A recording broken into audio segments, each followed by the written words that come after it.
వార్తలు సమర్పించిన వారు తాపేశ్వరం వారి new Bhaktanjaneya sweets and bakery, Eluru road, Saibaba స్తూపం దగ్గర, Jangareddygudem. Proprietor Gubbal Rambabu. CK29 news. ఈరోజు గురుపూజోత్సవం సందర్భంగా మా కాత్యాయని విద్యా సంస్థ నందు ఉపాధ్యాయుల యొక్క ప్రాధాన్యత మరియు ఆవశ్యకత గురించి వివరించడం జరిగింది.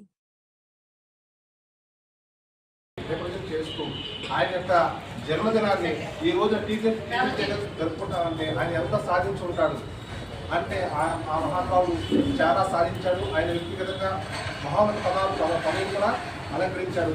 భారత ఉపరాష్ట్రపతి కూడా చేశాడు. కానీ ఆయన ప్రారంభించింది మాత్రం ఒక టీచర్గానే.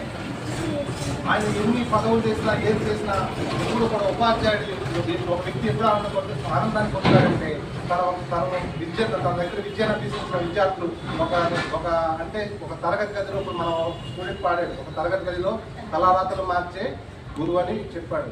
ఎవరి జీవితమైనా డిసైడ్ చేసేది ఒక తరగతి గదే. తరగతి గదిలో మనం చిన్నప్పటి నుంచి తరగతి గదిలోనే మీరు ఇంకా కంటిన్యూస్ చదువుతూనే ఉండాలి. మీకు ఇంకా సక్సెస్ అంటే ఇంకా మీ కెరీర్ని ప్రారంభించలేదన్నమాట. మీరు ఇంకా ఎడ్యుకేషన్ జీవితంలోనే ఉన్నారు. మీకు ఎప్పుడంటే దాని విలువ తెలుస్తుందంటే ఎడ్యుకేషన్ అయిపోయిన తర్వాత బయటకు వెళ్ళిన తర్వాత అప్పుడు తెలుస్తుంది. ఉపాధ్యాయుడి విలువ కూడా మీరు ఏ రోజైతే మీ ఎడ్యుకేషన్ పూర్తి చేసి ఒక ఉన్నత పదవిని అలంకరిస్తారో అప్పుడు మీకు గుర్తొస్తుంటారు. ఈ టీచర్స్ డే అన్నప్పుడు టక్కన ఒకసారి ఎవడో ఒకడు ఖచ్చితంగా మీ లైఫ్లో ఏదో ఒక రోజు మీరు విజయ సాధించిన ఖచ్చితంగా మీకు గుర్తొస్తారు. అందువల్ల ఆ ఉపాధ్యాయ దినోత్సవం అనేది రిప్రజెంట్ చేస్తుంది. ఈ రోజు చేసుకోవడం చాలా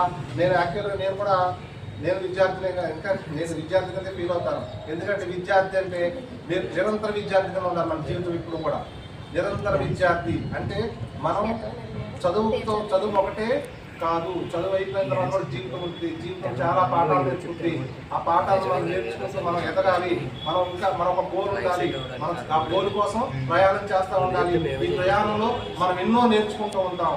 అవన్నీ కూడా నేర్చుకునేటప్పుడు కొంతమంది ఇన్స్పైర్ అవుతూ ఉంటాం. వాళ్ళు గురువుగా భావిస్తాం. గురువు అంటే మన దగ్గర ఉండి మనకు అన్ని చెప్పి ఆయనే కాదు, మనం దూరంలో ఉండి ఒక వ్యక్తిని గురువుగా భావించి ఆయన చెప్పేది తీసుకుని కూడా మనం ఉన్నత శిఖరాలు అధిరోహించవచ్చు. మన జీవితం ఎప్పుడు కూడా మనం ఒక గోల్ అనేది ఉండాలి, దాన్ని నిర్దేశించుకోవాలి. దానికోసమే మనం కష్టపడి చదువుకోవాలి. మనకి ఎప్పుడు కూడా మనం ఎంత చదివినా ఏ చేసినా మనం ఫస్ట్ ఎప్పుడు గుర్తుకోవాలి పెట్టుకోవడం ఒకటే ఒక విషయం ఏంటంటే మన తల్లిదండ్రుల తర్వాతే ఎవరైనా. తల్లిదండ్రుల తర్వాత మళ్ళీ అంత స్థానాన్ని భర్తీ చేయగల వ్యక్తి ఎవరైనా ఉన్నారంటే ఎవరు? ఒక ఉపాధ్యాయులు మాత్రమే. ఉపాధ్యాయుల్ని ఎవరు కూడా గుర్తుపెట్టుకోండి. మీ టీచర్స్ అంటే మీ పేరెంట్స్కి ఎంత విలువ ఇస్తారో మీ తల్లిదండ్రులు మీ ఉపాధ్యాయులు కూడా అంతే విలువ ఇవ్వండి. క్రమశిక్షణ ఉంటే జీవితంలో ఏదైనా సాధించవచ్చు.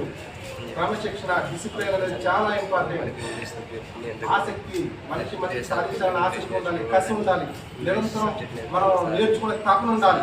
అవన్నీ కూడా మనకి ఎవరి ద్వారా ఉపాధ్యాయుల ద్వారా వాళ్ళు చెప్పే మాటలు అవన్నీ కూడా మనం ప్రేరణగా తీసుకుని మన జీవితాన్ని మనం సక్సెస్ఫుల్గా రన్ చేసుకోగలుగుతాం.